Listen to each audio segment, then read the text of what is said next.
Iniciamos, então, né, com a fala do Dr. Douglas, que trará, então, o tema Introdução à Perícia Fisioterapêutica. À disposição, doutor. Obrigado. Bom dia a todos. É um prazer imenso estar aqui participando desse evento gigante, em meio a todas as adversidades que a pandemia nos trouxe, mas a gente tem que tirar proveito disso, né? Transformar, olhar o copo meio cheio e disseminar o conhecimento, já que estamos todos podendo se conectar de alguma maneira. Então eu represento hoje, então, com muito prazer, a Associação Brasileira de Perícia Fisioterapêutica, que é a ABRAPEF, sou o diretor científico, e vou trazer então a temática da introdução, né? Porque o nosso tempo é pequenininho, a perícia fisioterapêutica é tão grande, transversal a todas as áreas do conhecimento da fisioterapia, passa por todas as especialidades, né? Então, no nosso pequeno espaço de tempo, vou tentar trazer, então, uma dimensão da perícia fisioterapêutica. Já posso compartilhar na tela? Beleza, então, vamos lá, vamos falar da perícia fisioterapêutica. Então, a perícia fisioterapêutica, no nosso entendimento, ela é um encontro de algumas questões.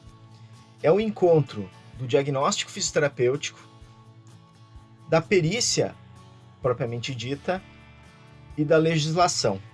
Quando tudo isso se encontra, vai ocorrer uma fusão, né? E nessa fusão vai nascer a perícia fisioterapêutica. Então é preciso que a pessoa que se candidatasse a um perito, ela vai ter que ter um conhecimento pleno do diagnóstico fisioterapêutico, ela vai ter que ter o conhecimento da legislação e ela também vai ter que ter o conhecimento das questões periciais. Porque a perícia, ela tem um saber próprio. Apesar de ela ser transversal a todas as especialidades da fisioterapia, ela tem um saber na sua construção. Então, o colega ele pode ser uma autoridade imensa sobre um assunto neurofuncional, traumatologia, geriatria, mas ele não se torna automático perito. Ele vai precisar o saber do conhecimento da perícia, ela tem o saber próprio. Então, quando isso se funde e tudo isso se encontra, nasce ali a perícia fisioterapêutica. E normalmente a pergunta que mais é feita e que mais a gente observa nos cursos mas vem cá, onde é que está o diagnóstico fisioterapêutico? E isso é uma coisa que passa batido às vezes. O profissional tem um desconhecimento da sua própria legislação e ele diz, mas será que eu posso fazer diagnóstico? Tem uma dúvida, onde é que está o meu diagnóstico? Então, para isso, a gente tem que, apesar de a matéria de legislação ser assim marginalizada na faculdade, ela é muito, muito importante para a gente. E lá, na resolução COFITO de 1987, a COFITO 80, ela traz então, no artigo 1º, a construção do diagnóstico fisioterapêutico. Então, é competência nossa elaborar o diagnóstico fisioterapêutico compreendido como avaliação físico-funcional. Então, o fisioterapeuta, ele avalia os desvios dos graus da normalidade, compara com o que é normal com aquilo que ele está vendo, que não está adequado, e vai qualificar e quantificar esses achados. Então, quando ele qualificar e quantificar esses achados, automaticamente vai nascer ali o diagnóstico fisioterapêutico. E essas duas palavras são fundamentais, porque na sequência das resoluções, a 370, que fala sobre a CIF, o COFITO nos, de certa forma, obriga a adotar a CIF no momento que na resolução ele fala assim, que os fisioterapeutas aplicarão a versão atualizada da CIF nos seus respectivos diagnósticos. Então, o cerne de uma perícia fisioterapêutica, a base dela, a conclusão do laudo ou do parecer ou do documento forense que o indivíduo estiver construindo, vai estar pautado no diagnóstico fisioterapêutico. Então, esse é o objetivo final daquele documento forense que a pessoa está entregando. Então, a perícia fisioterapêutica ela tem muito tem relação direta com o diagnóstico. E aí eu diria que isso é 80% do conhecimento do perito, que é o diagnóstico. Os outros 10% vai ficar sobre o ato pericial propriamente dito e os outros 10% na legislação. Então, essa é a visão geral da perícia. Para continuar nesse contexto, é importante que a gente conheça que o COFITO, em 2016, ele firmou essa área de atuação. E é em virtude disso que nasceu a ABRAPEF, porque no momento que você tem uma área de atuação firmada em resolução, haveria a necessidade, então, de congregar esses profissionais de alguma maneira. Então, a Resolução 466, ela dispõe sobre a perícia fisioterapêutica e a atuação do perito, assistente técnico e da outras providências. O artigo 1º fala da perícia fisioterapêutica como ato exclusivo do fisioterapeuta e que compete a nós, no âmbito da nossa expertise, realizar, então, as perícias judiciais e assistências técnicas em todas as formas e modalidades. E aí, na sequência, nós vamos, então, dentro dessa introdução, eu vou tentar introduzir a fisioterapia ou as áreas de atuação do perito fisioterapeuta dentro do universo forense, para que nós nos enxergamos lá nesse universo. E aí, nós precisamos entender que dentro da perícia fisioterapêutica, o profissional vai assumir alguns papéis. E, basicamente, nós teremos 3 papéis que o perito fisioterapeuta pode assumir. Ele vai ser o jurisconsultor, que é o cara que vai dar consultoria para as partes, para o advogado principalmente, ou para algum outro parceiro, que pode ser os despachantes de trânsito, o próprio colega fisioterapeuta. Ele vai usar o seu conhecimento, a sua expertise, a dar conselhos para que aquela ação judicial seja melhor instruída, para que um documento forense seja melhor construído, enfim, ele vai dar consulta. E isso ele pode fazer até à distância. Ele pode fazer uma jurisconsultoria online sobre determinado assunto.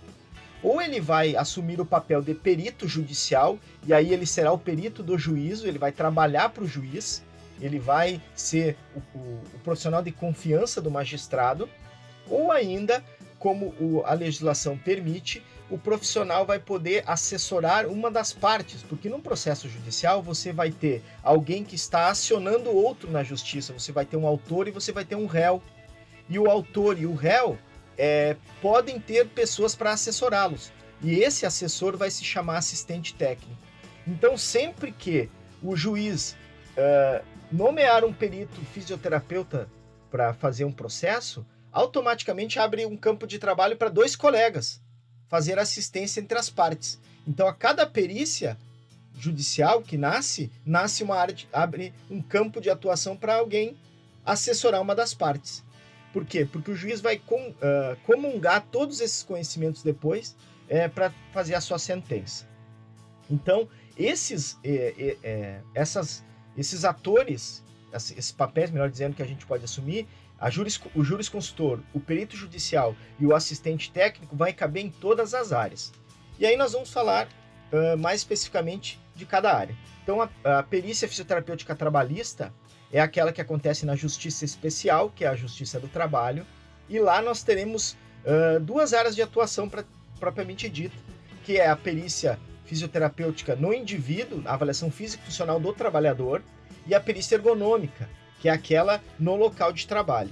Então, você vai poder atuar como perito do juízo, jurisconsultor das partes, assistente técnico das partes, e lá você vai, então, usar o seu conhecimento, a sua expertise para fazer com que o processo ande. Na Justiça do Trabalho, o objetivo da perícia fisioterapêutica é dizer o tamanho da lesão que o trabalhador teve em virtude de um acidente de trabalho ou de doenças ocupacionais. Então, quantificar, qualificar e codificar as deficiências estruturais, as deficiências nas funções e a limitação da capacidade laboral, bem como a restrição de desempenho desse trabalhador. Esse vai ser o objetivo, então, do perito fisioterapeuta nesse sentido. Além disso, ele vai lá no local de trabalho avaliar as condições de trabalho do indivíduo do ponto de vista ergonômico e dizer para o magistrado se a empresa estava cumprindo de maneira adequada a legislação vigente e se aquele trabalho poderia ou não ter adoecido aquela pessoa. Isso a gente chama de nexo causal. Então o fisioterapeuta tem expertise para construir o nexo causal, dizer se a doença que o indivíduo colocou no processo promoveu repercussões na sua funcionalidade e se essa perda funcional tem relação com o trabalho que ele fazia. Então essa vai ser a expertise do fisioterapeuta nesse sentido. Depois nós vamos ter as questões previdenciárias. ainda somos pouco acionados na questão previdenciária. Poderíamos atuar como jurisconsultor, como perito do juízo e como assistente técnico. Mas, infelizmente, ainda por poucos peritos que somos, por pouca penetração política que ainda temos, nós não construímos essa carreira dentro da área previdenciária, apesar de sermos fundamentais. Como que a gente trabalha na área previdenciária? Nós vamos, então, fazer consultoria para o autor da ação, para o paciente que está pleiteando o seu benefício, ou tentando se aposentar por invalidez, ou tentando ainda restabelecer o benefício. E aí nós vamos ter uma atuação em 2 níveis. O administrativo, que são as perícias ao nível administrativo, e lá nós só vamos emitir um parecer para o paciente das suas capacidades funcionais, para que ele, no dia da perícia, junto ao INSS, ele consiga mostrar, olha, eu tô com o parecer do meu fisioterapeuta aqui, apontando todas as minhas deficiências e as minhas limitações. O fisioterapeuta não participa lá dentro da perícia do INSS, porque essa é administrativa. Quando ela é judicial, nós podemos assessorar tecnicamente, como assistente técnico, o paciente ali na perícia previdenciária judicial. No outro lado, o réu, que é o INSS, ele não conta com a nossa expertise. O INSS não costuma ter assistentes técnicos trabalhando para eles. Então nós atuamos diretamente com o paciente, ajudando ele a pleitear o benefício ao qual ele está buscando. Nós temos as questões securitárias, que são as que envolvem as seguradoras. Aqui o mercado maior é a do DPVAT, né? Então, as deficiências oriundas do acidente de trânsito. Para quem não conhece, o DPVAT é aquele seguro que a gente paga junto com o licenciamento do veículo todos os anos, que promove indenização em caso de acidente de trânsito. Então, o que acontece? No nível administrativo, o parecer do fisioterapeuta pode sugerir o percentual de deficiência daquele indivíduo para que ele receba financeiramente a indenização proporcional à lesão que ele teve no acidente de trânsito. E ainda no nível judicial, nós podemos assessorá-lo, então, durante os trâmites do processo, a fim de que ele consiga pleitear a indenização que lhe é devida. Ainda nas questões securitárias, nós temos um universo imenso, porque as pessoas contratam seguros de saúde diversos. Quem paga a Previdência Social tem lá embutido um seguro de invalidez. E aí, porventura, o indivíduo, teve um tumor no antebraço, teve que amputar o antebraço. Ele ficou com uma invalidez, então ele vai acionar a seguradora diz que olha, nós só vamos pagar uma invalidez de 10% do valor da sua apólice. Nunca que ele vai concordar com isso, porque, o cara era um neurocirurgião, se ele perdeu o antebraço, como é que ele vai operar? Então ele tem que receber 100% da apólice. Então alguém tem que atestar a funcionalidade daquele indivíduo. Quem que vai fazer? Nós, que somos os mais capacitados em falar em funcionalidade em virtude da nossa formação acadêmica. Então, dentro dessa área securitária, existe um universo de questões envolvendo as seguradoras que nós podemos atuar. Criminal, por mais que pareça engraçado, mas longe da nossa ideia, na área criminal nós temos atuação sim, principalmente nos crimes de relação de consumo, no Código de Defesa do Consumidor e no erro fisioterapêutico, que tem acontecido muito nas questões estéticas. Pessoas sem a capacitação adequada, aplicando tratamentos, queimando o paciente, provocando cavitações, enfim, uma série de erros, e aí a pessoa vai acionar judicialmente e lá estaremos para quantificar as deficiências. Ainda nos crimes de relação de consumo, você pode fazer alguma jurisconsultoria quando algum colega, de maneira inadvertida ou inadequada, promove um tratamento milagroso. Isso é crime. No Código de Defesa do Consumidor, dizer que o cara vai emagrecer, 20 quilos aplicando o aparelho tal, ou vai perder X medidas na barriga aplicando o aparelho Y, e o cara não ao fim do suposto tratamento não melhora, ele pode lhe processar, e aí você vai ser acionado criminalmente. Ainda na área criminal, cabe as questões envolvendo a Lei Maria da Penha, que é agressões à mulher. Então você pode quantificar, o marido agrediu, fez uma fratura de clavícula e a pessoa ficou com uma deficiência nos movimentos do ombro. O juiz pode querer saber quanto que é isso, porque a indenização financeira ele vai ter que fazer esse marido. E também o tamanho, a repercussão do dano vai impactar na pena dele, na questão penal. Então existe a necessidade do fisioterapeuta na área criminal. As isenções fiscais, que é para comprar carro com diferenciação de imposto. Muitas prefeituras têm na sua lei do IPTU isenções fiscais para quem mostra sua deficiência. Então existe a necessidade de quantificar, qualificar e codificar as deficiências, enquadrar a pessoa como uma pessoa com deficiência, como um PCD. Então essa é uma expertise nossa que devemos nos apoderar disto. Nós temos as perícias da Fazenda Pública, que são todas as perícias contra os processos contra o Estado, a União e o município. Normalmente, a perícia na Fazenda Pública, onde nós atuamos, é nas questões envolvendo deficiência, mas principalmente quando a pessoa processa o Estado pedindo um tratamento fisioterapêutico. Olha, o meu filho precisa treino de marcha suspenso, mas o Estado não paga. Ele pega e processa o Estado. Só que o juiz não sabe se aquele paciente precisa ou não deste tratamento. O que ele faz? Ele nomeia um fisioterapeuta para assessorá-lo, dizer, olha, avalie esse paciente para mim e diz se realmente o treino de marcha suspensa vai impactar na vida dele, vai fazer diferença na vida dele e ele vai melhorar com aquilo. E aí o fisioterapeuta vai fazer esse trabalho. Ainda questões envolvendo equipamentos. Olha, o cara ele está processando o município pedindo um andador muito especial, X, lá, que vai impactar na marcha dele. O município é obrigado a pagar? O juiz não sabe. Então ele vai te nomear para você avaliar e dizer, realmente, esse andador vai fazer diferença na vida dele. Ou cadeira de rodas, ou uma órtese, enfim. Tudo que envolver gasto do dinheiro público e que seja acionado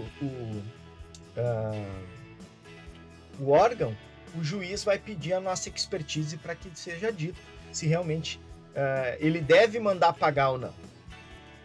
E ainda nós temos uma área super nova, isso ainda é muito incipiente, que é a arbitragem, que é a justiça privada. A justiça privada é diferente da estatal. A justiça privada é quando as partes, ao firmarem um contrato, eles decidem que, se houver a necessidade de executar aquele contrato, ele não vai ser feito pelo juiz togado na área estadual. Vai ser feito numa câmara arbitral, dentro do fórum especial privado que é a câmara arbitral. A Associação Brasileira de Fisioterapia Forense tem câmara arbitral, e se algum dia alguém precisar julgar um processo dentro da câmara arbitral através de arbitragem, pode fazer dentro da BFF. Qual que é a vantagem disso? Primeiro, um processo dentro da Câmara de Arbitragem, ele transita muito rápido, ou seja, em 6 meses o processo terminou. Ele é infinitamente mais barato do que você ter que pagar advogados e toda a custa da justiça estadual. E o terceiro, que é o mais importante e que as empresas têm preocupação, ele é sigiloso, não vaza nada do processo. Porque o que acontece na justiça estadual, ou justiça comum, ou justiça trabalhista, qualquer justiça, o juiz ele é um servidor, então ele serve a população, e as sentenças e os despachos dele são públicos. Então, se você for lá no site do tribunal e pesquisar um CNPJ, você consegue descobrir quantos processos uma empresa tem. Isso é para a responsabilidade social da empresa, ou ainda para o advogado usar isso como uma estratégia. Ele vai lá, pesquisa o nome da empresa e descobre, essa empresa aqui, ela tem 1000 processos de insalubridade. Quando vem um paciente, um trabalhador perto dele, olha, eu trabalhava na empresa tal e eu queria ver se eu tenho direito à insalubridade. Ele vai lá no site do tribunal, vê que aquela empresa tem problema, processa a empresa e ganha. Então, essa falta de sigilo é muito ruim para as empresas. Então, na área de arbitragem, nós conseguimos ter o sigilo da coisa. É uma área muito nova, muito incipiente, mas que a gente deve estar atento. Hoje, no Brasil inteiro, deve ter 5 ou 6 árbitros forenses, né? Fisioterapeutas forenses com capacitação em arbitragem. Então, é uma área que ainda está em construção. Então, dentro do panorama geral, era exatamente isso que eu queria trazer para vocês. A área de perícia fisioterapêutica ela é enorme, ela é sem tamanho. Basta pensar que o nosso maior parceiro hoje é o advogado. E no Brasil nós temos 1.100.000 advogados precisando de assessoria e consultoria técnica em todos os processos que envolverem dano. Onde tiver um indivíduo que sofreu um dano com repercussão na sua funcionalidade, lá estará o fisioterapeuta para quantificar isso. Então vejam a dimensão do mercado de trabalho quando o assunto é perícia fisioterapêutica. Eu queria deixar então aqui os meus contatos. Fiquem à vontade para me contatar. Aqui do lado direito eu tenho as empresas que eu atuo, a Inicial, a Inova e a Prolautos. O meu negócio saúde é um canal no YouTube, onde vocês vão encontrar vídeos de empreendedorismo e também da perícia fisioterapêutica. E a Peritoteca é o primeiro podcast do Brasil que fala de perícia fisioterapêutica. Até andei pesquisando, é o único que fala de perícia. Se você for no Spotify, no Deezer, no Google Podcast, no iPodcast, escrever perícia, vai puxar a Peritoteca. A primeira temporada já tem toda a carreira do perito.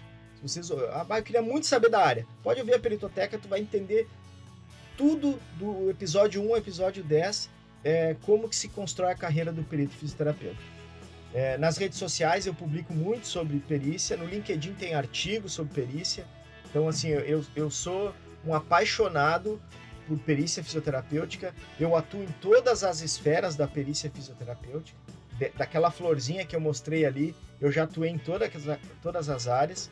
E para quem se interessar, eu fico à disposição. Eu sou bem disponível, eu respondo a tudo. A única coisa que eu brinco com as pessoas é assim, eu só não respondo na velocidade que vocês esperam. Às vezes a pessoa, mas eu te mandei um e-mail faz um dia, tu não me respondeu. Não, é que tem bastante coisa para fazer, mas eu respondo, tá? Fiquem à vontade. Eu agradeço imensamente essa oportunidade de estar aqui. É um orgulho imenso representar a Abrapef. Dentro do CREFIT 5, eu sou o coordenador da Câmara Técnica de Perícia Fisioterapêutica e nós temos um orgulho imenso de fazer esse trabalho. O CREFIT 5 é protagonista na questão envolvendo a perícia fisioterapêutica. Ele foi o único conselho que emitiu um manual, um memorial da perícia fisioterapêutica impresso, que foi distribuído a todos os juízes. Então, nós temos um apoio imenso do conselho nesse sentido. E é isso. Muito obrigado. Estou à disposição.